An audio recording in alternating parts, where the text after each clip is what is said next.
네, 안녕하세요. 독서하는 금요일에 이동주입니다. 오늘은 좀 무대를 바꿨어요. 자, 오늘은 유발 하라리의 사피엔스를 함께 이야기해 보려고 합니다. 평소 책 관련 이야기를 많이 나누는 제 지인 정호영 씨를 초대를 해서 함께 이야기를 좀 나눠보려고 하고요. 정보 전달 목적이니까 호영 씨 소개는 살짝 생략하고 저희가 바로 진행을 한번 해보도록 하겠습니다. 호영 씨 반갑습니다. 네, 반갑습니다. 네, 정호영입니다. 오늘 함께 즐거운 이야기 같이 나눌 수 있으면 좋겠습니다. 네. 생방송은 금요일 오전 11시에 오픈톡방을 통해 링크가 공개되며 여러분 아시죠? 구독과 좋아요도 잊지 마십시오. 추후 유튜브에도 이동재 독서하는 금요일 검색하시면 시청하실 수 있고요. 항상 많은 시청 바라고 시청자 사연과 고민 그리고 의견과 질문을 010-7159-9343이나 오픈톡방에서 받고 있으니까 톡방에 참석하시거나 전화로 많은 이야기 보내주시기 바랍니다. 자, 책에 대해서 같이 한번 이야기를 해보겠습니다. 어, 1, 2부를 이야기를 하고요. 이게 굉장히 롱테이크가 될 것 같아서 3, 4부는 끊어서 저희가 진행을 좀 계속 이어갈 것 같습니다. 좀 키워드 순으로 저희가 인지혁명, 그리고 2부 농업혁명 이렇게 이어서 이야기를 한번 해보려고 하고요. 1부 인지혁명 좀 이야기를 하기 전에 앞서서 지금 이 사피엔스라는 책이 정말 수년째 베스트셀러고 너무 전 세계 많은 분들이 리뷰를 많이 해주셨어요. 그래서 겸손을 이야기하는 게 아니라 사실은 제가 그 뛰어난 분들보다 감히 이 책에 대한 평가라든지 그죠? 그리고 책을 요약하는 것들을 제가 더 잘할 거라고는 생각하지 않거든요. 근데 저희가 영화를 다 보고 나서 엔딩 크레딧 후에 나오는 쿠키 영상을 보고 또 그 혼자 영화를 보고 나면 다른 사람하고 나눠지고 싶듯이 저는 호영 씨하고 같이 이 책을 여러분들과 함께 같이 이야기를 한번 해보고 싶습니다.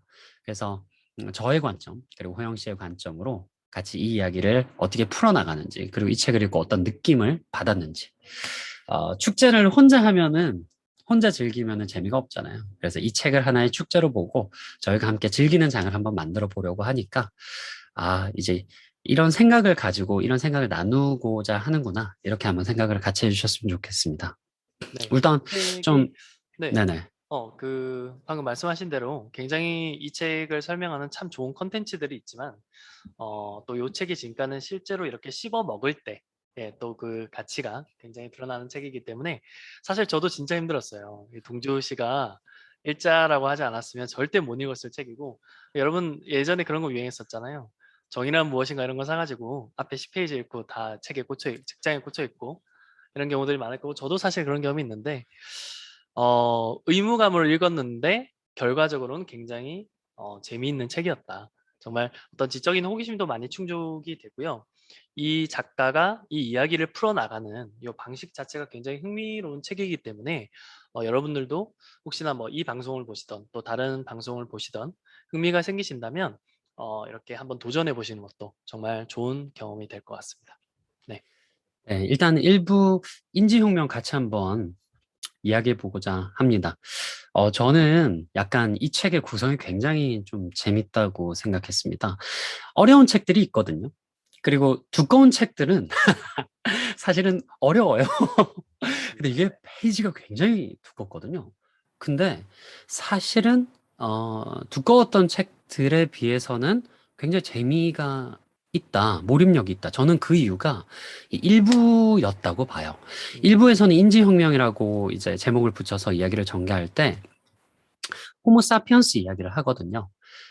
호모사피언스 종인 우리 인간이 어떻게 이 지구의 상위 포식자가 될 수 있었는지에 대해서 설명을 해줘요.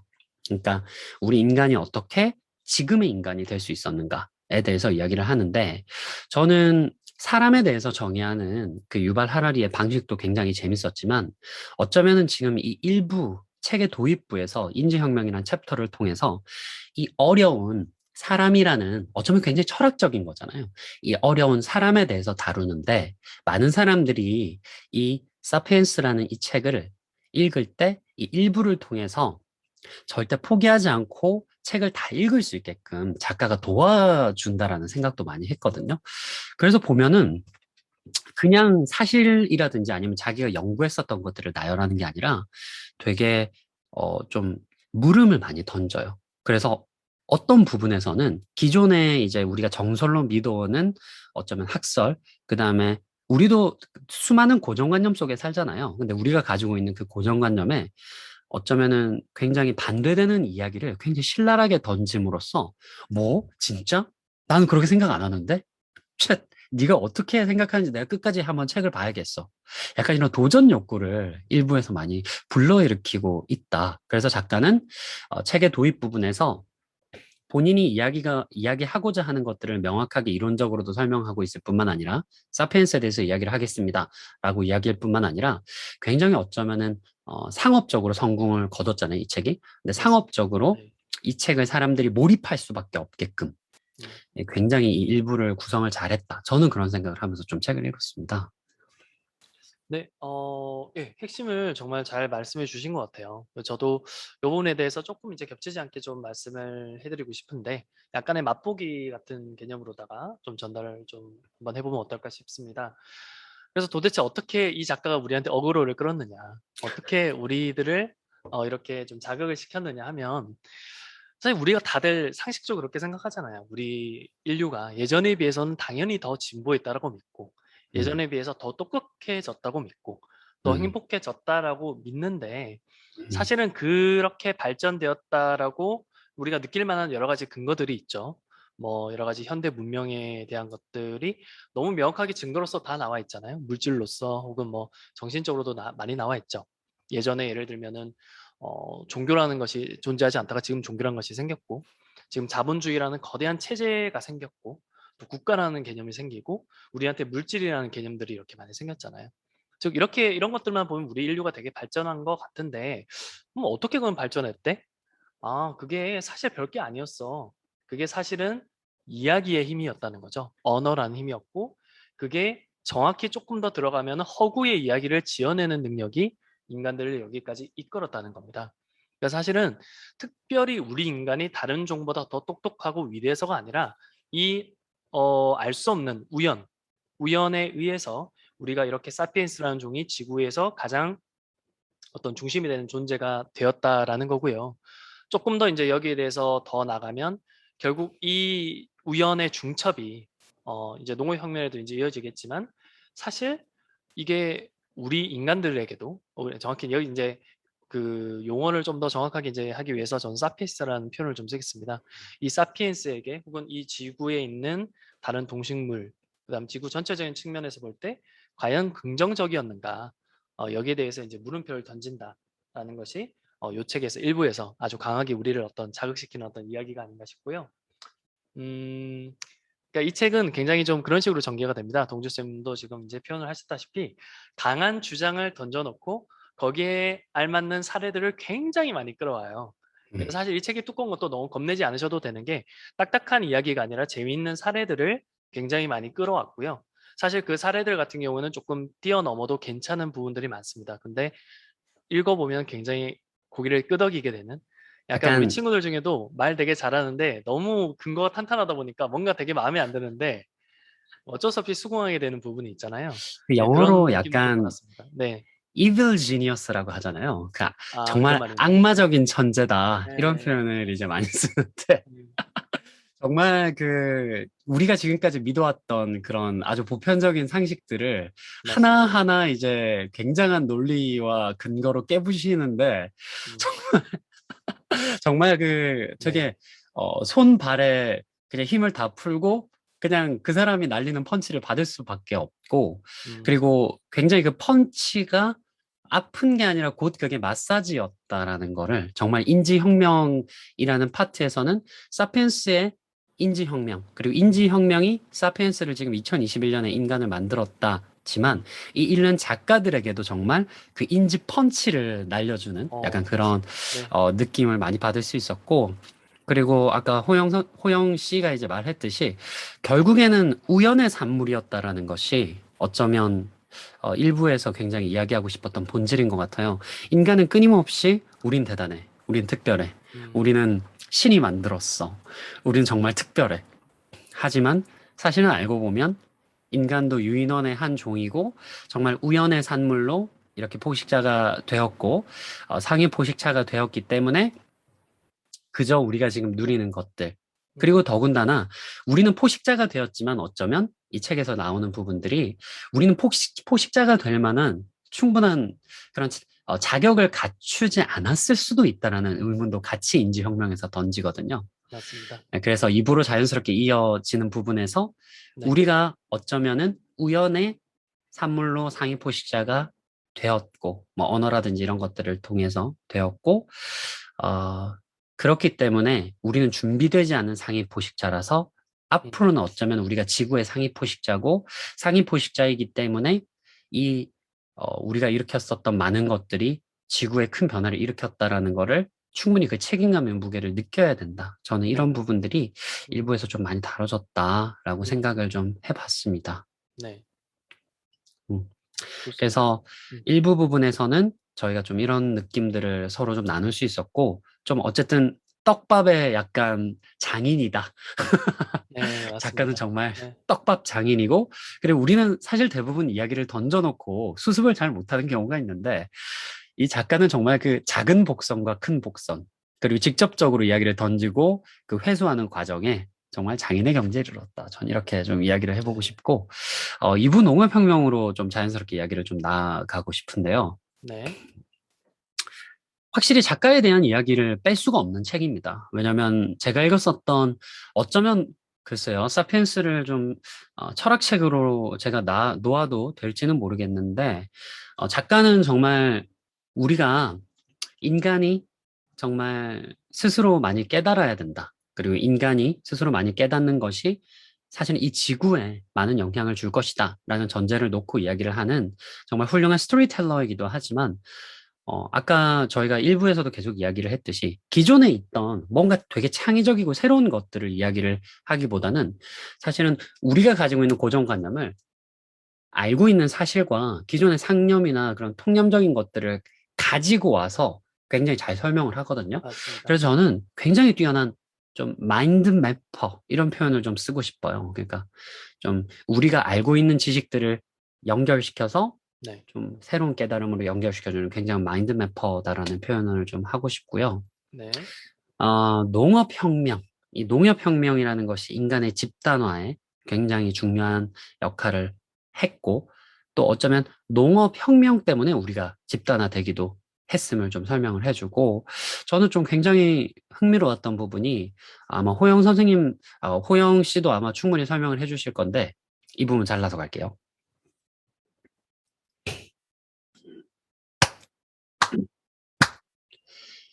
이부 농업혁명에 대해서 좀 이야기를 전개해 보려고 해요.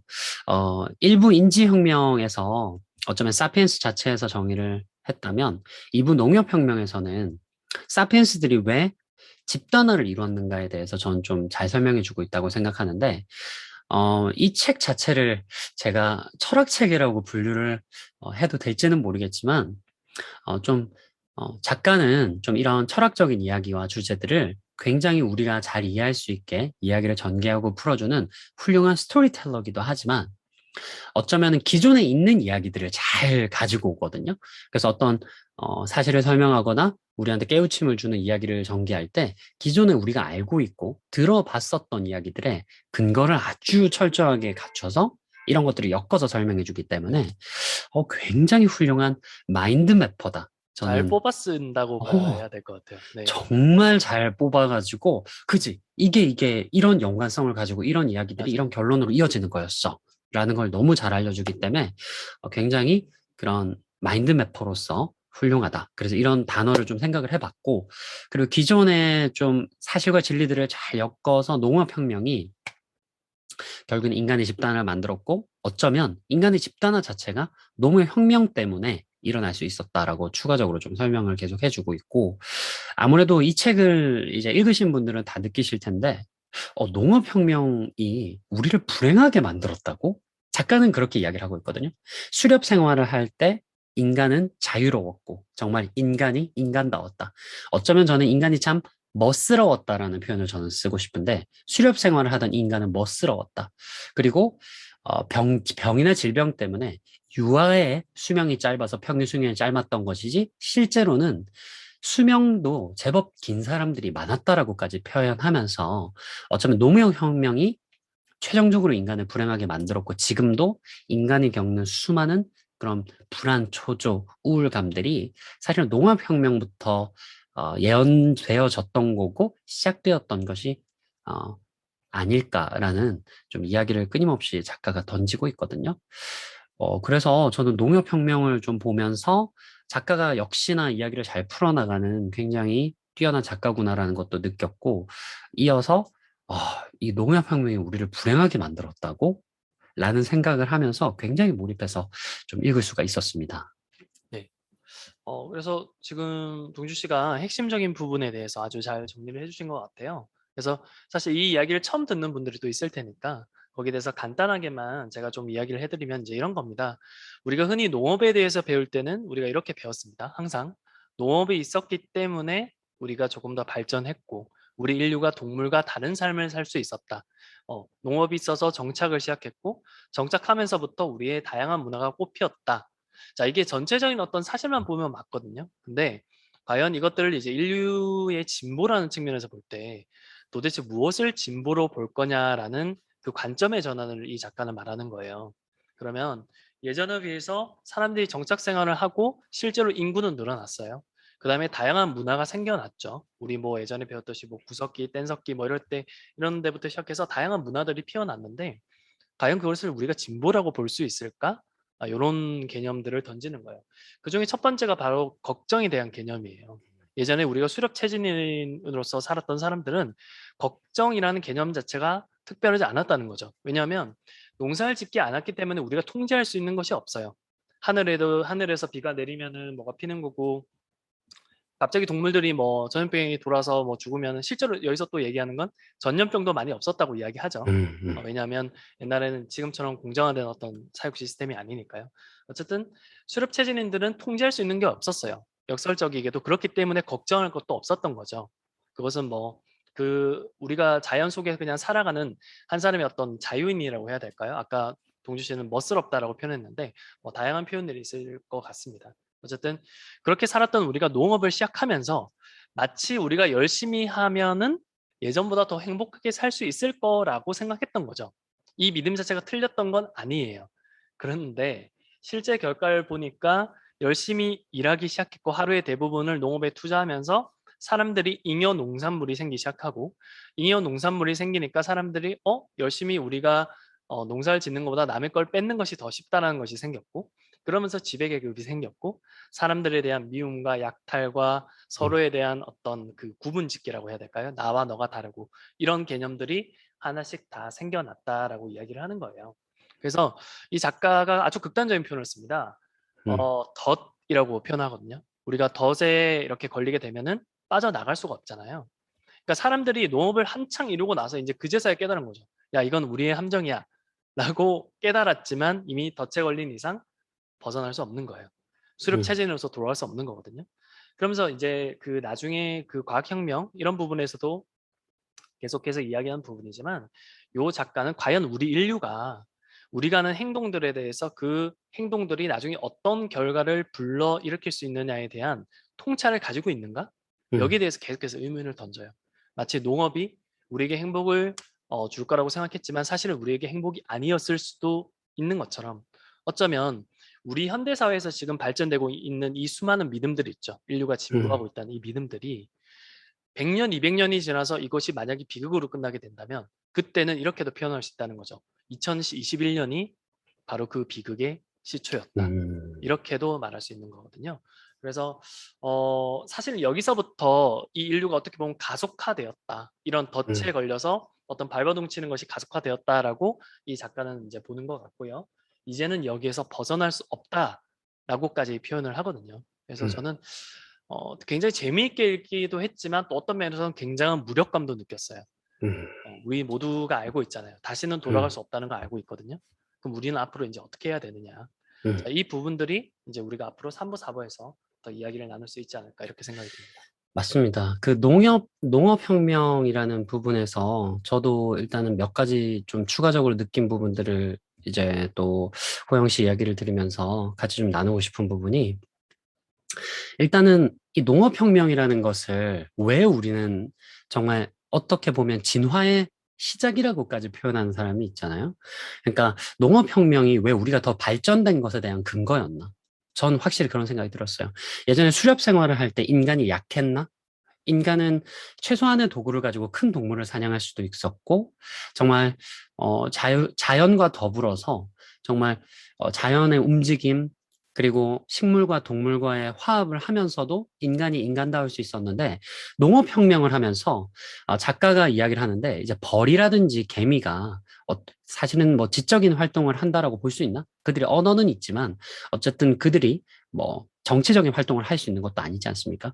근데 농업혁명을 하면서 사실은 인간은 더 많은 발전을 이룬 것처럼 보이긴 하지만 인간 개인의 자유라든지 이런 것들은 더 억압이 된 것이 맞다.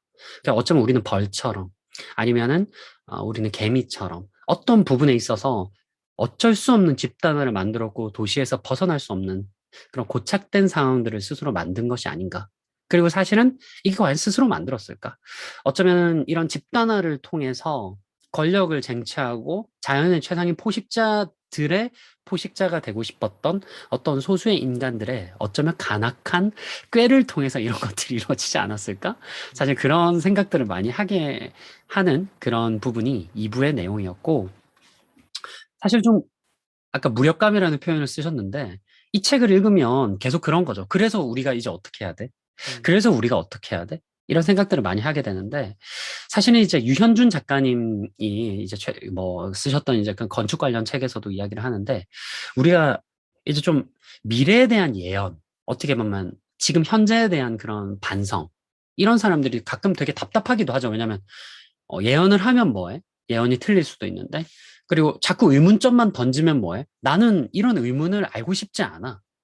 근데 사실은 그건 인간이 인간이기를 어쩌면 포기한 것이 아닐까. 미래에 많은 예언들을 하는 그런 용기 있는 지식인들이 생겨야 어쩌면 그걸 비판하고 그리고 수용하면서 더 좋은 미래를 만들 수 있고, 그죠? 유현준 씨도 그런 이야기를 하는데, 음, 그리고 어쩌면은 이 세상에 대한 수많은 의문과 궁금증, 어쩌면 우리가 알고 싶지 않은 그런 세상의 어두운 것들, 사실 어둡지 않고 그게 그냥 팩트 그 자체더라도 내가 가지고 있던 생각과 반대되는 것들은 가끔 굉장히 무섭거든요. 예, 작가도 그렇게 표현을 하는데 우리 호영 씨도 아마 그 부분에서 정말 공감하셨을 것 같은데 음, 이게 종교에 대한 부분을 너무 신랄하게 막 팩트로 이야기를 해버리니까 이 책을 읽으면서 좌불안석인 사람들도 있을 것 같다. 그런 비슷한 표현을 쓰시거든요. 작가가. 그래서 막 종교에 관련된 이야기를 나오면 저도 그런 생각을 했어요. 아, 이거 종교를 굉장히 많이 믿으시는 분들은 이 부분에서 되게 이 책을 읽는 것이 불편하게 느껴지겠다. 그리고 인간이 굉장히 만류의 영장이고 뛰어나다라는 그런 생각들에 되게 자부심이 많으신 분들도 어쩌면 되게 동물이고 우리는 종이야. 우리는 한계가 있어. 우리가 농업혁명을 이루면서 지구는 불행해졌어. 사실 저는 작가가 선명하게 그걸 이야기하고 있다고 생각을 했거든요. 기후위기 인간 때문이야. 그리고 수많은 멸종한 동물들 전부 다 인간 때문이야. 인간은 스스로가 상위 포식자를 누릴 만큼 성숙하지 않았어. 음, 우리는 포식자일 준비가 되지 않고 포식자가 돼버렸어. 어쩌면 우리는 자격이 없이 운이 너무 좋은 종이었을지도 몰라. 상어, 고래, 사자, 전부 다 천천히 상위 포식자로 진화를 했기 때문에 그들을 견제할 수 있는 자연의 견제책이 있었지만 인간을 견제할 수 있는 건 아무것도 없어. 지금 우리 너무 위험하고 그건 농업혁명부터 된 거 맞아? 그러니까 우리가 이제 생각해야 돼. 어떻게 인간이 진짜 인간다울 수 있는가? 그걸 선명하게 느껴야 된다라고 작가는 계속 우리한테 좀 그런 깨우침을 주지 않나? 저는 그런 생각을 했습니다. 그래서 2부야말로 사실 본격적인 진짜 본격적인 떡밥이 아닌가. 그리고 좀 1부에서는 내가 지금부터 재밌는 이야기를 해줄게. 이 책에 좀 집중하면 좋을 것 같아요. 그다면 2부에서는 막 힘들게 하는 거죠. 책을 읽는 사람이 막 힘들어져요. 수많은 물음표를 통해서 막 되게 힘들어지고 되게 어쩌면은 되게 어떤 분들은 되게 괴롭기까지 하지만 사실 3부하고 4부에서는 좀 우리가 좀 나아가야 될 방향이라든지 사실 어쩌면 더 큰 물음표를 던지는 것이기도 하지만 우리가 좀 소크라테스의 삼파술처럼 질문을 통해서 그리고 그 질문에 우리가 어떻게든 대답을 해야 되는 상황을 작가가 만듦으로써 우리가 정답을 찾아가는 과정이 아닐까, 3, 4부에서. 전 그런 생각을 하면서 2부를 읽었고요. 네. 그래서 저는, 여기 네, 사실 하나만 좀 첨언하자면 좀 웃긴 게 네네. 생각났어요. 저는 이 책 읽으면서 그게 되게 생각났거든요. 사실 거짓된 믿음이라는 거예요. 인류가 이렇게 음, 이제 올라가게 되는 게 잠깐 이거는 딴 이야기입니다. 뭐 그게 그냥 잠깐 지나가는 이야기로 하는 건데요. 이렇게 공부하면 공부할수록 되게 뭐랄까요? 근거는 빈약한 허황된 이야기들과 그런 어떤 부실한 믿음들이 되게 많잖아요. 어떤, 어떤 그런 것들에 대해서도 한번 좀 의문을 제기하는 네, 그런 부분이 있지 않았나 이렇게 생각이 듭니다. 저희가 이제 전체적으로 녹화본 자체가 좀 롱테이크가 될 수밖에 없을 것 같아가지고, 저희가 1, 2부는 여기까지 다룰 거고요. 3, 4부와 그리고 저희가 이 책을 전부 다 읽고 여러분들과 함께 나누고 싶은 생각들을 저희가 이제 여러분들이 보시는 영상에선 쭉 이어지겠지만, 저희가 이제 나눠가지고 진행을 하려고 합니다. 그래서 저희가 박수를 이렇게 탁 치고, 박수를 탁 끝내는 순간, 저희가 옷이 착 바뀔 텐데, 헤어스타일도 좀 바뀔 수 있어요. 여러분들 재밌게 잘 봐주시기를 바라고요. 저희가 최대한 이 책을 아까 제가 축제라고 표현을 했는데요. 축제를 다 같이 즐길 수 있게 이 책을 다 같이 외롭지 않게 나누고 읽을 수 있는 시간을 만들어 볼 테니까 되게 부족한 부분도 많겠지만 여러분들도 즐겁게 이 시간을 나눠주셨으면 좋겠습니다. 자, 일단은 저희 독서하는 금요일 유발 하라리의 사피엔스 1부는 여기까지 하고요. 바로 여러분들이 보실 때는 바로 이어서 2부 들어가도록 하겠습니다. 하나, 둘, 셋 하면 박수 치고 네. 2부 이어지도록 하겠습니다. 하나, 둘, 셋. 자, 반갑습니다. 자, 저희가 대본을 좀 공개하는데요. 아무래도 저희가 함께 어차피 나누는 방송이지만, 함께 나누는 방송인데, 조금, 이렇게 좀 귀가 불편하신 분들도 이왕이면 같이 하면 좋지 않을까라는 생각에 저희가 대본을 공개를 하고요.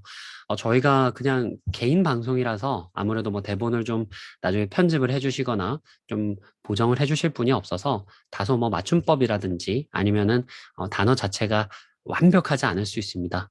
좋은 의도로 저희가 하는 거니까, 공개하는 거니까 여러분들도 마음을 열고 받아들여 주셨으면 좋겠습니다. 보시는 여러분들은 저희가 옷이 짜잔 하고 바뀌었죠. 네, 저희가 요걸 이제 2일에 걸쳐가지고 제작을 했고요. 저희가 조금 더 저희가 가지고 있는 생각들을 여러분들한테 잘 전달해 드리고 싶어가지고 저희가 이 테이크를 2개로 나눠가지고 하게 되었습니다. 오늘도 유발 하라리의 사피엔스를 저희가 함께 즐겁게 나눠보면 좋겠습니다. 지난 시간에는 1, 2부를 같이 이야기를 했고요. 오늘은 3, 4부, 인류의 통합과 그리고 과학혁명 부분을 같이 나누고 책을 마무리하면서 저희가 느낀 점을 같이 한번 이야기해 보도록 하겠습니다. 역시 저희 그 호영 씨하고 같이 하게 됐는데요. 일단 같이 한번 이야기를 한번 해보도록 하겠습니다. 일단 3부 인류의 통합에서는요. 저희 호영 씨가 먼저 이야기를 좀 진행을 해주도록 그렇게 할게요. 네. 제가 간단하게 좀 3부를 좀 이야기를 하면서 우리가 생각할 거리도 같이 이야기를 좀 해보면 좋을 것 같아요. 유발 하라리의 주장에 따르면 인류가 어떻게 이렇게 작은 소규모 공동체에서 지금에 이르는 거대한 구조 속으로 들어왔느냐라는 거죠. 우리도 지금 우리나라 국민으로서의 어떤 정체성을 가지고 있잖아요. 그 중심에 3가지 축이 있어요. 첫 번째는 그게 화폐, 자본이고요. 두 번째는 제국입니다. 구속력을 갖춘 사회 구조가 있었고 이 2가지만으로는 부족한 게 왜냐하면 화폐와 제국 모두 사람들이 만든 부분이기 때문에 당연히 여기에 대한 논리적인 어떤 정당성이라든가 어떤 근거들이 부족할 수밖에 없거든요. 사실 논리적으로 말하면 누구나 이상함을 느낄 수밖에 없는 것들이 되게 많아요. 그러면 이런 것들을 어떻게 처리를 하느냐? 바로 종교가 그 역할을 하게 되는데요. 이 음, 취약한 기반의 구조로서 초월적인 어떤 정당성을 부여를 한다는 거예요. 논리적인 정당성이 아니라는 게 포인트입니다. 초월적으로 이것은 신의 명령, 신의 뜻으로 이런 것들이 제공이 되고 너희들에게 펼쳐졌노라 하는 것들이 사람들에게 필요했다라는 거예요. 음, 자, 그러면 여기 있는 핵심 문장을 제가 하나 뽑아봤어요. 자, 어제 했던 우리가 농업혁명과도 계속해서 이어지는 부분인데요. 바로 역사에 정의란 없다라는 거예요. 요 세 가지 축, 화폐, 제국, 종교라는 것들이 사실 누군가는 그렇게 주장해요. 뭐 종교를 또 믿으시는 분들은 또 그렇게 주장을 하시고, 또 자본주의에 대해서 이것은 인류가 만들어낸 가장 아름다운 시스템이다, 뭐 이렇게 얘기하시는 분들도 있지만, 결과적으로 그렇게 됐을지언정 이것들이 개발되는 그 과정 속에서 보면 사실은 어떤 이익 집단의 이익에 부합하기 위해서 요 세 가지가 굉장히 유기적으로 움직였다라는 거예요. 자, 그래가지고 사실 우리가 지금 우리 현대 사회를 지탱하는 두 축이 요 두 가지로 볼 수 있을 것 같거든요. 민주주의와 뭐 자본주의, 이렇게 우리가 두 가지로 볼 수 있을 것 같은데, 이 자본주의와 민주주의 발전이 정의를 위해서 발전되었던 것은 아니었다. 자, 이게 첫 번째 포인트고요. 다만 이것과 별개로 우리 현재 시점에서 지금 우리가 살고 있는 2021년에 우리 현생 인류가 폭력이라든가 전쟁이라든가 기아, 굶주림 이런 것들과 가장 멀리 떨어져 있다는 것은 이견이 없거든요. 이것들은 다 통계로 증명이 되어 있는 사실이에요. 어디까지가 명이고 어디까지가 암인가에 대해서 우리가 이야기하기 굉장히 어렵다는 시각을 유발하라는 견지를 하고 있고요. 조금 더 저는 이제 저의 개인적인 어떤 조금 의견을 조금 더 보충을 해보자면, 이 세 가지 축이 인류의 역사에 굉장히 깊게 스며들어 있다라는 거예요. 저는 우리나라에서 이제 제일 큰 어떤 문제점 중에 하나가 우리 민족, 우리라는 것을 굉장히 강조하는 데 있다라고 생각을 하거든요. 뭐 앞으로 또 다문화 사회가 되고 하면서 이런 것들이 굉장히 문제가 되고 있죠. 우리가 제일 좋아하는 우리 민족 고유 문화, 우리만의 것, 이런 것들이 사실 허구에 가깝다는 거예요. 예시를 하나 들어보겠습니다. 조선 총독부를 한번 들어볼게요. 우리가 음. 예전에 조선 총독부를 파기를 했어요. 왜? 조선 총독부는 일제 강점기 지배의 상징이었기 때문에. 그죠? 자, 저는 그것이 옳다 그르다라고 말하고 싶은 것이 아니라 우리가 한번 생각해 봤으면 하는 포인트들이 있어요. 조선 총독부를 파기한 것까지는 좋아요. 그럼 그 전에 우리 역사를 조금이라도 배우신 분들은 다 아실 겁니다. 우리 역사는 뭐였습니까? 침략받은 역사의 총합이죠. 거기서 엄청나게 많은 문명들이 충돌하고 꽃피우고 또 거기에서 슬픔이 있었고 다양한 것들이 탄생하고 했어요. 그러면 도대체 어디까지가 우리 것이고 어디까지가 남의 것이냐는 거예요. 이런 것들에 대해서 우리가 한번 종합적으로 사고해 볼 필요는 있지 않느냐라는 거죠. 가령 다 똑같지는 않았어요. 전 세계적으로 제국 열강주의가 이렇게 바탕이 됐던 시절에 우리나라 말고도 굉장히 많은 나라들이 식민지에 있었죠. 그런데 우리나라 같은 경우는 총독부를 파기하는, 일제의 잔재를 모두 다 삭제하는 어떤 그런 역사는 없었다라는 쪽으로 방향을 잡았다면, 가령 인도 같은 경우 문바이에 가면은 식민지 시대에 건설한 기차역이 그대로 남아 있어요. 자, 그리고 그걸 지금도 사용하고 있고 그것에 대해서 또 다른 의미를 부여하고 사용하고 있다는 거예요. 자, 그러면 요거에 대해서 우리는 또 어떤 생각을 가질 수 있느냐? 저는 이런 통합적인 어떤 사고에 대해서 우리가 한번 얘기를 해보면 좋을 것 같다. 이렇게 해서 마지막에 한 번 더 덧붙여 봤습니다.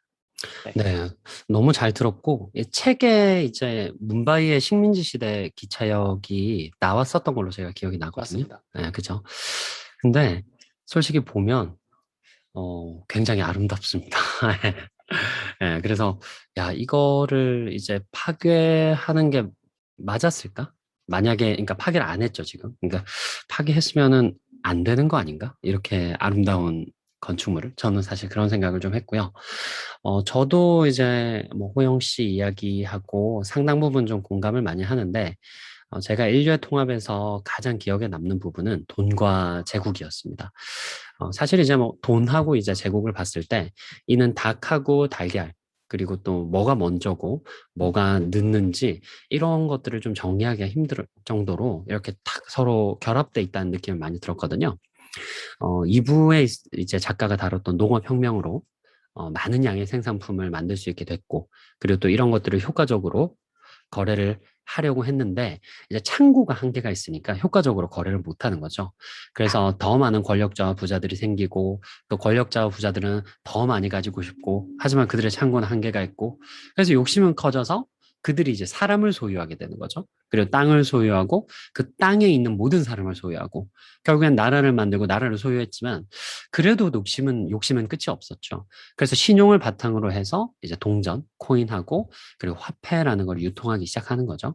그래서 비로소 제국을 만들 기틀이 생기고 일부 정복자들은 결국에는 제국이라는 이 시스템이 만들어지고 난 뒤에 수많은 제국에서 제국으로 또 이 제국의 지배자는 그냥 지배자에서 또 지배자 A에서 지배자 B로 결국에는 제국이 만들어진 이후로는 뭔가 새로운 그런 인류를 통합하는 국가의 개념이라기보다는 그냥 제국에서 제국으로 계속해서 제국의 틀을 확립시켜 나간 거죠.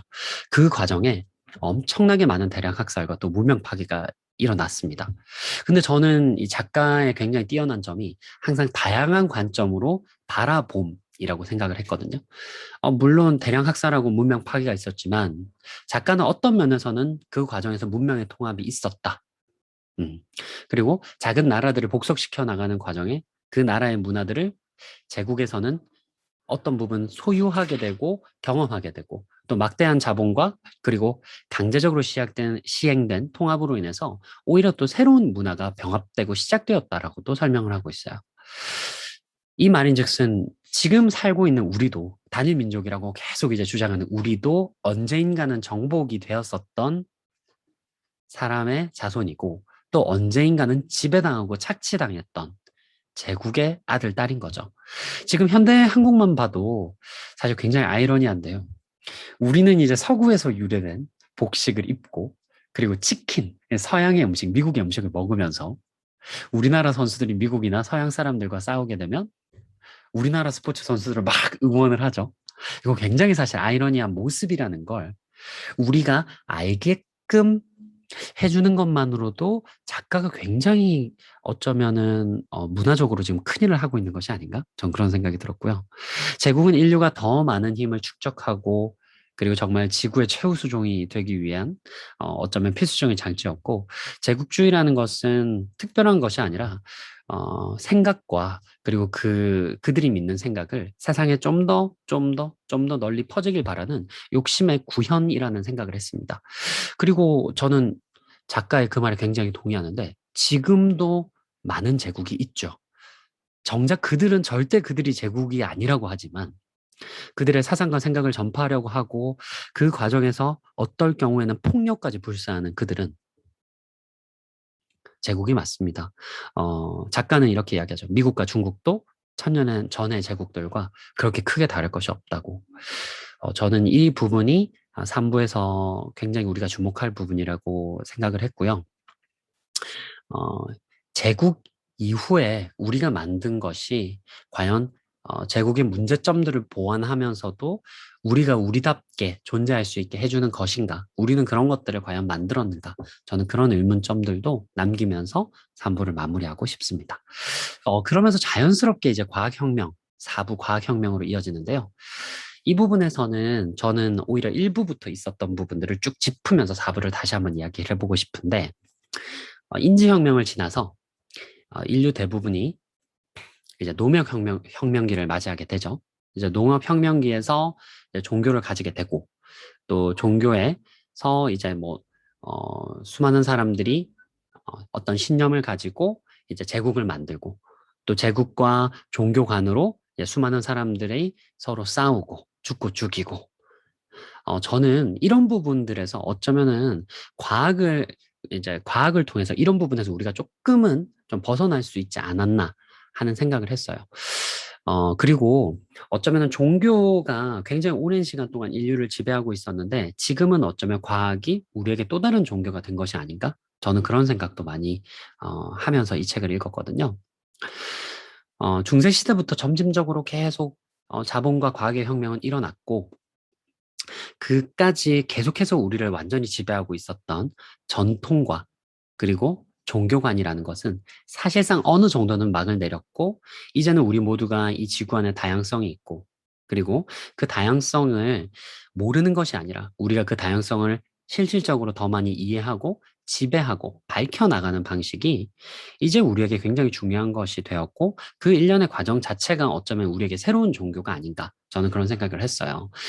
저는 이 부분은 이제 좀 명확하게 밝히고 싶은 게 과학이 종교라고 믿는 이제 특정한 종교가 있거든요. 사실 그런 이야기를 한 것이 아니고, 우리 오랜 세월 동안 종교가 우리에게 영향을 미쳐 왔었던 것처럼 과학도 그만큼의 문화적인 영향을 우리에게 미치고 있지 않은가라는 측면에서 이야기를 드리는 것을 저는 분명하게 밝히고 싶습니다. 예. 과학을 종교로 믿는 그 종교를 옹호하는 것이 절대 아닙니다. 작가는 과학혁명에 대해서 설명을 하면서 과학의 발전이 정말 순진하고 정말 순수한 학문의 열정이 있는 과학자의 노력으로만 이루어졌을까? 라는 의문을 제기합니다. 사실 대부분의 과학 발전은 자본을 대는 국가 아니면 그 자본을 가지고 있는 회사를 운영하는 사업가 등의 개인에 의해서 또 그들은 철저한 그들의 집단과 개인의 욕심을 위해서 연구를 시작한 것이 거의 전부라고 이야기를 하고 있습니다. 이 말에 저도 좀 공감을 한 게 아동 심리나 우리의 행복에 대한 연구보다 왜 핵탄두나 생화학 무기에 대한 연구가 먼저 그리고 사실 지금 구현화돼 있잖아요. 그죠? 우리는 아동이 어떻게 해야 행복하게 자랄 수 있는지에 대한 명확하고 구체적인 걸 제시하지 못해요. 하지만 핵탄두라는 것은 정말 선명하고 구체적이게 우리가 가지고 있잖아요. 이런 연구가 왜 먼저 이루어졌겠는가? 이런 것들은 굉장히 뚜렷하고 선명하고 편협한 목적에 의해서 이루어졌음이 분명하다. 모든 과학 현상이나 발전에 반드시 도덕과 윤리의 틀, 그리고 철학이 있었던 것은 아니다. 인간의 호기심과 과학의 발전, 이런 것들은 어쩌면 지배자의 욕심을 채워줄 수 있는 가장 효율적이고 확실한 도구였기 때문에 그만한 투자가 있었던 것이다. 라는 이런 작가의 생각들 저는 정말 크게 공감을 했고요. 자본이라는 것이, 돈이라는 것이 과학의 부모라면 저는 자본의 아버지, 경제 아버지라고 불리는 애덤 스미스의 이야기를 하면서 4부를 좀 마무리를 짓고 호영 씨에게 마이크를 넘겨드리고 싶은데요. 애덤 스미스가 대학교에서 윤리와 도덕을 강의하는 선생님이었다는 거, 교수님이었다는 걸 아는 사람이 많이 없습니다. 그는 자본은 국가와 국민에게서 나와 도덕적 틀 안에서의, 도덕적이고 윤리적인 틀 안에서의 자유로운 시장 경쟁 체제가 정말 부강한 국가를 만든다라고 이야기를 했거든요. 현대 어쩌면 경제학의 아버지인 그가 대학에서 도덕과 윤리를 수업했고 또 그가 이야기하는 그 윤리적 틀 안에서의 경쟁이 지금 우리에게 엄청나게 큰 의미를 줄 수 있다고 생각을 해요. 경제나 과학이나 우리가 지금 굉장히 신봉하고 믿고 발전시켜 나가려고 하는 그것들은 어쩌면은 도덕과 철학 그리고 윤리의 틀 없이는 정말 의미 없는 어쩌면 인류를 파멸로 만들 수 있는 굉장히 위험한 것이 아닐까. 여전히 작가가 말한 것처럼 우리는 이 지구의 상위 포식자로서 그 어떠한 것도 준비되지 않은 것이 아닐까. 저는 이 부분을 다시 한번 이야기하고 싶었고요. 어떤 것도 우리가 멈출 수는 없을 겁니다. 누군가가 과학 발전을 하고 있는데 우리가 개발하지 마, 만들지 마. 인류의 유전자 체계를 뜯고 있는데 뜯지 마. 그거 위험해. 우리 멈출 수 없어요. 하지만 우리가 선택하고 규정 짓고 우리가 조금 방향을 바꿀 수는 있을 겁니다. 우리가 지금 원하는 지적인 그리고 육체적인 그리고 문화적인 승리와 발전이 정말 저는 우리가 인간을 위해서이기를 바라봅니다. 저는 그런 작은 소망이 이 4부를 읽으면서 생겼습니다. 우리가 하는 모든 이 과학적 혁명과 발전들이 정말 우리 자신을 위해서이기를 그리고 우리가 상위 포식자니까 그죠? 이 지구를 위해서이기를 한번 꿈꿔봤습니다. 네, 너무나 잘 정리해 주신 것 같습니다. 네, 4부에 대해서는 사실 중요한 내용들은 동주 씨가 다 말씀을 하신 것 같고요. 약간 여기서 이제 재밌는 딴지를 하나 걸어보면 여기 있는 유발 하라리는 이제 동주 씨가 마지막에 이제 우리가 우리 종을 위해서 이런 미래의 변화, 과학혁명 같은 걸 하면 좋겠다라고 했는데 거기에 대해 하라리는 이렇게 대답할 겁니다. 안 됩니다. 인간은 미래를 상상할 수 있는 능력이 없고 인간은 어떻게 될지 몰라요. 아마 이렇게 얘기할 거예요. 네, 왜냐하면 맞습니다. 네, 그 두꺼운 책에서 계속 그 이야기를 하거든요. 농업혁명에서 행복해질 줄 알았는데 행복하지 않았고, 제국 만들고 화폐 만들고 다 만들어서 행복해지려고 했는데 결국은 인간들을 덫처럼 이렇게 인간들을 굴복시킨 것들이 이런 시스템이었다 이렇게 얘기를 하는데요. 앞으로는 달라질 수 있겠죠. 다만 좀 하라리의 재밌는 어떤 그 포인트가 나와서 좀 생각해 봤고요. 조금만 이제 이 부분에 대해서 다른 부분을 좀 지적을 해보면 그러니까 이 세월의 크기를 조금 아는 게 진짜 좋을 것 같아요. 음, 300년이에요. 인류 역사가 수백만 년이거든요. 수백만 년. 그동안 인간들이 지금에 비해서 크게 다르지 않았어요. 생김새도 다르지 않고 뇌의 크기도 다르지 않고 능력도 크게 다르지 않았는데요. 정말 요 300년 동안 뭐 어떤 학자 500년이라고도 이야기하더라고요. 너무나 많이 변했어요. 음. 종교라는 것이 쇠퇴했고 그 자리를 과학이 차지했고요. 그다음에 더 나아가면 자본이 차지했어요. 그래서 뭐 흔히 자본주의를 세속화된 종교라는 표현도 쓰잖아요. 자본주의와 과학을 현대의 종교라고 표현하는 것들이 바로 이런 배경이 있더라. 그래서 사실 300년도 아닌 게 그냥 여러분 쉽게 생각해 보시면 돼요. 여러분들 할아버지 혹은 여러분들의 아버지 세대랑도 지금 여러분이 누리는 세대와 가치관부터 쓰이는 도구들, 다양한 것들을 비교를 해보면 굉장히 다른 삶의 모습이라는 것을 쉽게 상상할 수 있을 거예요. 자, 저는 그래서 과학혁명에서 이 작가가 이제 지적했던 재밌는 포인트를 꼭 하나 이야기를 하고 넘어가고 싶은데, 과학혁명 굉장히 위협적이라는 거예요. 왜냐하면 우리가 인류라고 생각하면 우리 머릿속에 떠오르는 그 스테레오 타입들이 있어요. 아, 어떻게 생기고 어떤 능력들을 발휘할 수 있고, 가령 우리가 이런 거죠. 지금 우리가 인류라고 생각한 사람이 당장 내일 하늘을 날 수 있을 거라고 생각을 안 한단 말이에요. 그건 인류를 벗어난 거죠.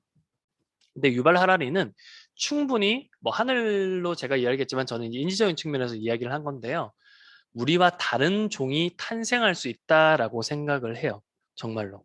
그래서 다음 세대가 되면 더 이상 같은 인류라고 불릴 수 없다는 거죠. 예를 들면 우리가 지금 현재 처리하는 양은 엄청나요. 이 정보를 듣고 있는 여러분도 예전보다 훨씬 더 많은 정보를 처리하고 있어요. 단 하루. 아마 이 강의가 아니죠. 이 이야기를 계속해서 듣고 계시다면 1시간도 안 되는 이 시간에 정말 음. 많은 정보를 듣고 계신 거잖아요. 그러면 이런 것들을 듣게 해주고 또 저와 동주 씨가 작업하고 있는 이 컴퓨터가 단순히 옛날 돌도끼나 뭐 칼 같은 그런 단순한 도구랑 똑같은 크기로 볼 수 있을까요? 음. 이거에 대해서 우리는 생각해 봐야 된다는 거예요. 자, 저의 예시를 하나 들어볼게요. 저는 개인적으로 단순 암기를 굉장히 어려워합니다. 아마 동주쌤 밑에 수업을 들었으면 많이 혼났을 거예요. 암기를 잘 못해가지고. 근데 저 같은 경우는 그러면 그 단점을 어떻게 커버하느냐? 메모를 많이 해요. 메모를 많이 하면서 제 뇌에서 딸리는 기억력이라는 포인트를 어떻게 보면 컴퓨터에 그 능력을 위탁을 시킨 거죠. 그죠? 자, 근데 단순히 이런 부분 아니고도 우리가 정말 많은 부분에서 우리의 능력들을 위탁하고 있는 부분들이 있어요. 동주 씨가 지금 안경을 끼고 있잖아요. 자, 안경을 통해서 동주 씨는 시력이라는 부분을 보완을 하고 있고요.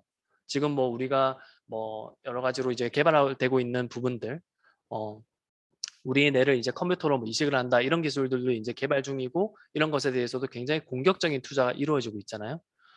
다음 세대가 되면 어쨌든 우리가 생각하는 인류는 인류가 아닐 가능성이 높다. 그러면서 좀 더 섬뜩한 가정을 내놔요. 예전에 우리는 예를 들어서 흑인이나 백인이나 황인이나 이제 그 서구 여관들이 그런 주장들 많이 했잖아요. 백인이 더 음. 우수하다는 하기 위해서 해부를 하고 여러 가지 막 증거들을 찾았는데 사실 그런 것들이 전부 다 거짓말로 다 밝혀졌다는 거죠. 다 조작된 결론이었고 인과관계가 잘못된 결론이었고 그래서 인류는 기본적으로 큰 능력의 차이가 없다라는 것이 음. 현대 과학의 결론이었는데요. 그게 아니고 과학으로 증명이 될 수 있을 만큼 능력 차이가 벌어진다는 거예요. 다음 세대가 되면. 이런 능력들을 잘 이용하는 사람과 능력을 이용하지 못하는 사람 간의 종의 차이가 확연하게 나타나면서 누구는 더 위대한 인간, 누구는 더 열등한 인간 이런 것들이 정말 개량 가능하게 나타날 수 있다는 거예요. 자, 이 부분이 굉장히 좀 무서운 부분이기도 하죠. 저는 이 부분에 대해서 조금 한번 이야기를 한번 하면서 마무리를 짓고 싶었습니다. 저도 너무 잘 들었고요. 진짜 정말 이 사부가 정말 어쩌면 굉장히 무서웠습니다. 그러니까 인간의 사이보그화 아니면 뭐 뭔가 새로운 종의 출현. 인간이 인간이기 위해서 뭔가 인간이 행복하기 위해서가 아니라 우리조차도 우리의 지금 발전 방향이라든지 우리의 발전 속도에 전혀 제동을 걸 수 없는 상태.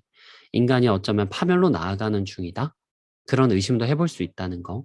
그런 것들이 사부에 어쩌면은 굉장히 좀 무서운 부분이어서 여러분들도 아마 사부를 읽으면서 느끼실 수 있는 부분들이 아마 저희가 느낀 그것과 좀 흡사하지 않을까 그런 생각이 좀 들었고요.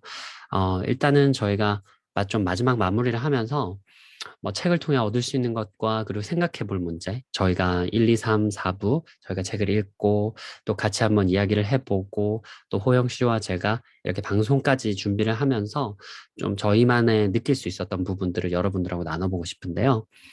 인간이 인지혁명을 거쳐서 자연에서 생존하게 되고 또 언어 혁명을 통해서 모이게 되고, 그리고 또 집단화를 좀 더 가속화시키고 크기를 키워서 우리가 더 강해지기 위해서 지구의 우수종이 되기 위해 농업혁명을 일으키고요.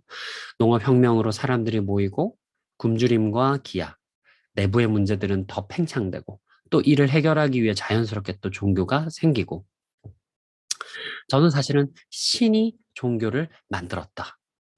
어쩌면 신의 존재가 있는지 없는지는 저는 명확하게 규정할 수 없고 증명할 수 없지만 신이 있다고 해도 그 신이 종교를 만든 건 아니죠. 그 신을 믿는 종교를 순서도를 만들고 어쩌면은 지휘 체계를 만든 건 인간이니까 이런 것들을 해결하기 위해 인간이 종교를 또 만들고 또 이런 과정에서도 팽창이 극에 이르니 돈이라는 걸 만들어서 자본주의를 통해 신용을 통해 또 자본을 확장시키고 그를 통해 또 과학혁명이 촉발되고 커지고 기본적인 인간의 발전에는 인간의 호기심과 그리고 욕심이 있죠. 중국과 중독이 세계를 잡지 못하고 유럽이 19세기까지 또 지금의 미국이 세계를 선도하고 어쩌면 제패하고 있는 것도 책에서 작가가 이야기를 단지 유럽인들이 어쩌면 백인들이 욕심이 더 많았기 때문이라고 하지 않습니까? 과학의 발전을 통해 이제 인간은 지구 안에서의 확장은 사실은 끝마친 것 같습니다. 저도 그 부분에 굉장히 동의하면서 읽었고요. 더 이상 종교도 신용을 통한 자본의 확장도 인간의 욕망을 지구에게만은 묶어둘 수가 없습니다. 이제 왜 그래서 우리가 우주에 관심을 계속 가지고 있죠. 우주로 만약에 나간다면 인간은 진짜 어떤 미래를 마주하게 될까요? 종의 혁명을 통해 인간이기를 어쩌면은 포기하고 새로운 종이 된 인간은 우주를 나간 인간은 어떤 미래를 진짜 마주하게 될까요? 우린 그걸 예측할 수 있을까요? 책에서 나오는 이야기가 있는데 예전에 우주로 나가려고 하는 아폴로 11호의 비행사들이 훈련 중에 아프리카 원주민을 만났는데 아프리카 원주민은 그들이 달에 가면 달에 있는 정령에게 이렇게 꼭 전해달라고 이야기를 전합니다.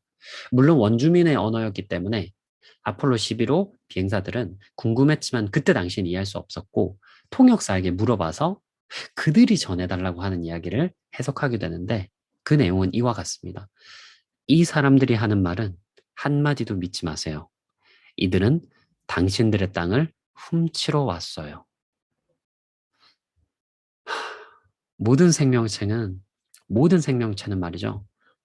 벌레, 동물, 자신들의 생존을 위해 노력할 뿐입니다. 사자는 새끼 토끼에게 자비를 베풀지 않아요. 개미는 죽어가는 매미에게 자비를 베풀지 않습니다.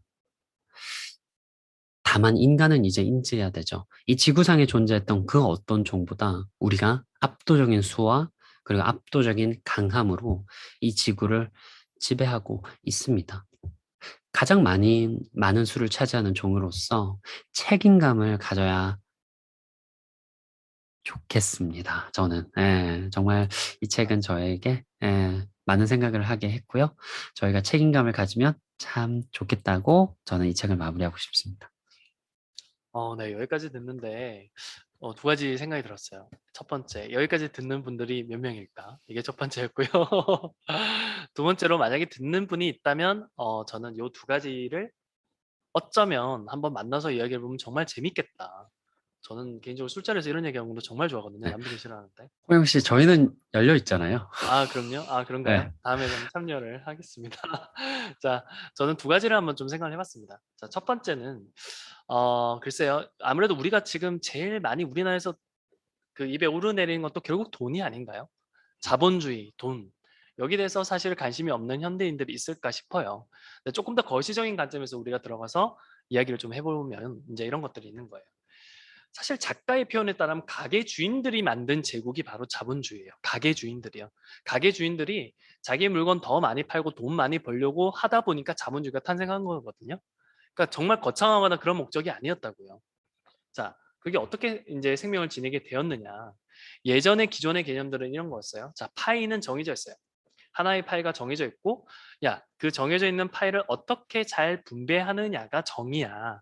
힘센 사람이 다 가져가는 게 아니고, 약한 사람이 적게 가져가는 게 아니고, 어떻게 하면 이걸 잘 분배하는 게 정의냐였다면, 아까 동주 씨가 말했던 그 아담 스미스, 이제 이런 쪽부터 나왔던 이야기, 지금 현대 자본주의 논리 이거죠.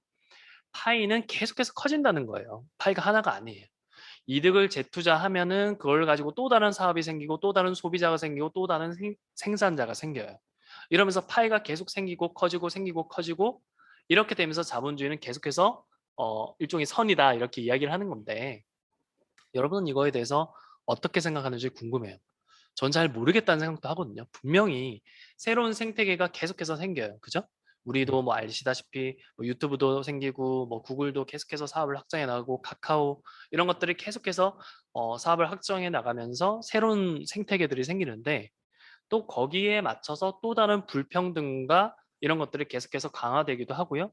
또 그 돈을 막대하게 벌었던 그 돈들이 사실 새로운 사업에 투자되기보단 기존의 그들의 부를 강화시키는 데 이용되기도 하고요. 자, 이런 것들이 첫 번째 궁금증이고 관련해서 또 이제 생각이 드는 건 이번 코로나 이후에 각국 정부에서 굉장히 많은 양적 완화를 했단 말이에요. 음. 엄청나게 돈을 찍어내서 화폐가 지금 늘어나고 있는데 자, 과연 화폐는 계속해서 이렇게 늘어날 수가 있을까? 우리가 이렇게 빠르게 변하는 사회 속에서 100년 뒤에 우리 자본주의의 모습은 어떻게 될까? 저는 이 부분에 대해서 굉장히 좀 궁금증을 가지고 있고요. 두 번째로 생각해 볼 문제는 사실은 작가가 제기했던 부분이기도 합니다. 하지만 워낙에 좋은 부분이고 또 동주 씨도 이야기를 좀 했던 부분이지만 꼭 한번 이야기를 나눠보고 싶었던 부분이라 한 번 더 넣었던 것 같아요. 우리 인류의 역사를 쭉 이렇게 지켜보면요. 우리가 우리라는 이름으로 타인에게 행하는 폭력이 끔찍할 정도로 많다라는 거예요. 구분짓기라고 하죠. 그래서 저는 이런 부분을 읽으면서 인류에 대한 어떤 회의감들도 조금 느끼기도 했는데요. 그럴듯한 명분은 항상 있었어요. 피부색도 있었고요. 성별도 있었고 종교도 있었고 그 외에 그 수많은 이유들로 우리가 우리와 다른 존재들을 만들어서 우리가 그들을 멸종시키고 억압하고 방해해 왔어요. 그리고 이런 성향들이 계속 유지되는 한에서 우리에게 너무나 큰 힘이 주어졌죠. 과학이나 종교 같은. 여기선 과학이라고 봐야 되겠네요. 이 과학이 이런 징후와 결합됐을 때의 결과는 굉장히 무섭게도 느껴지거든요. 그래서 여러분들은 이걸 해결할 수 있는 방법이 과연 어떤 것들이 있을까? 저는 여기에 대해서 먼저 좀 질문을 하고 싶고요. 제 개인적으로 찾은 저의 어떤 대답은 결국은 상상력과 자기 성찰이 아닐까. 미래 사회에 대한 상상력이 필요하고 나는 어떻게 하고 있지? 우리는 어떻게 하고 있지라는 자기 성찰이 굉장히 중요하지 않을까. 여기서 굉장히 잠깐 무서운 말을 합니다. 미래 사회 인간은 사피엔스라는 종이라는 주박을 벗어나서 신과 가까운 존재가 된다는 거예요. 근데 그 신은 엄청난 힘을 가지고 있지만 자기가 무엇을 원하는지 몰라서 아무데나 걸어다니고 아무데나 그 힘을 남발하는 신이에요. 이것만큼 무서운 신은 없다라고 작가는 이야기하거든요. 정말 빠른 시일 내에 이 신들이 가져올 변화들이 우리 사회에 펼쳐질 텐데 그게 인류 역사의 마지막 모습이 될지 혹은 우리가 꿈꿔왔던 그런 유토피아가 될지는 우리 한 사람 한 사람의 손에 담긴 것이 아닌가. 네, 저는 이렇게 좀 생각을 하면서 오늘 저희 이야기를 마무리하고 싶습니다. 네, 좀 너무 잘 들었고요. 뭔가 이 책이 우리에게 나아갈 길이라든지 정답을 알려준다기보다는 그렇게 두꺼운 책임에도 불구하고 어쩌면은 상상력과 자기 성찰이라는 호영 씨의 말처럼 우리에게 더 많은 의문을 가져야 된다. 우리가 더 많이 고민해야 된다라는 궁금증에 대한 그런 통찰을 주는 책이 아닐까. 저도 그런 생각이 좀 들었습니다. 요렇게 해서 저희가 방송을 마무리를 했습니다. 아유, 뭐 호영 씨, 우리 박수 한번 칠까요? 예, 이까지 아, 진짜 좋습니다. 도착하는 사람들이 여기까지 이거 들어주신 분들도 감사합니다. 네, 진짜 봐주신 분들이 계시다면 진짜 진심으로 너무너무 감사드리고요. 감사한 거는 방송을 봐주셔서 뭐 영리적인 목적에서 말씀드리는 게 아니라 저희와 어쩌면은 같은, 그죠? 이 지구에 같은 생각을 해준다는 건, 같은 생각이 아닐지라도 이런 같은 공감을 해준다는 건 너무나도 반갑고 즐거운 일이기 때문입니다. 어차피 한껏 방송이 길어졌기 때문에 뭐, 예, 뭐 주저리 이야기해봤고요. 사피엔스라는 책은 지금 우리에게 굉장히 중요한 책이 아닐까. 그리고 이 책을 읽고 저도 지금 방송을 진행하면서 읽었던 어떤 작가들의 그런 문체라든지 작가들의 뉘앙스가 이 책을 읽었고 이 책에 대한 이야기를 이렇게 녹여냈구나라는 것들이 조금씩 있었어요. 아마 호영 씨도 그런 고민, 그런 생각들이 좀 번뜩번뜩 들지 않았어요? 네, 맞습니다. 네. 이 책 읽었다. 이 음, 작가가 이 책을 읽은 게 분명해. 약간 맞습니다. 그런 생각이 드는 네, 거예요. 그러니까 네. 어쩌면 이제 수많은 리더십 책의 원류가 이 벤자민 프랭클린이라는 사람의 자서전에서 출발했다. 이런 이야기가 있듯이 약간 이 책이 지금 앞으로 상당히 오랜 시간 동안 우리에게 굉장히 어떤 특정 이런 통찰 분야에 우리가 우리를 이해하는데 굉장히 중요한 그런 통찰력을 제시하는 책의 기본서 같은 느낌이 아닐까라고 생각을 해서 이렇게 초대 손님인 귀하신 분인데 호영 씨를 모시고 저희가 진행을 하게 됐고 개인적으로 너무 감사합니다. 진짜 호영 아우, 씨한테. 너무 재밌었습니다. 제가 더 감사합니다. 네. 아쉬워요. 아쉬워서 어차피 이 방송 길어지면 계속 할 거야. 어차피 그래서 아, 이거는 이제 요렇게 해가지고 전체적으로는 이제 사피엔스는 저희 독서하는 금요일에서는 2부작으로 준비를 했거든요. 사피엔스만.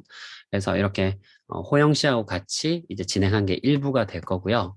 이제 바로 다음 주에 이어지는 건 또 생각하는 금요일이 될 거고 또 그 주에 그러니까 지금으로부터 4주 뒤에 이어지는 방송은 사피엔스 2부 그러니까 요거는 이제 독서하는 금요일에 이제 호스트인 제가 혼자 이제 이런 것들을 그리고 또 호영 씨하고 같이 나눴던 이런 것들도 다 좀 전체적으로 정리해서 여러분들에게 또 나눠주는 시간, 나눠드리는 시간을 좀 가져보려고 합니다. 사피엔스 1부 오늘 마치게 됐고요. 방송 봐주신 모든 분들께 호영 씨와 제가 같이 인사드리면서 방송은 마무리하도록 하겠습니다. 호영 씨, 뭐 우리 예. 구독자분들에게 아, 고개 숙여서 인사하는 거 괜찮죠? 네, 좋습니다. 마지막으로 한마디만 드리자면요. 그럼요. 네. 요 책 읽기 힘들죠. 저도 몇 번 포기할 뻔했습니다. 동조 씨랑 저도. 서로 이걸 숙제처럼 이렇게 같이 약속을 하지 않았다면 못 읽었을 거예요. 예, 여러분들도 정말 읽어보고 싶은 마음이 생겼다. 그러면은 너무 혼자만 힘으로 하려고 하지 마시고 음, 어떤 주위의 약속이라든가 이런 부분을 꼭 해보시면은 음, 도움이 될 음, 것 같고요. 저는 딱 이렇게 표현할 수 있을 것 같습니다. 몸에 좋은 약인데 좀 음. 써요.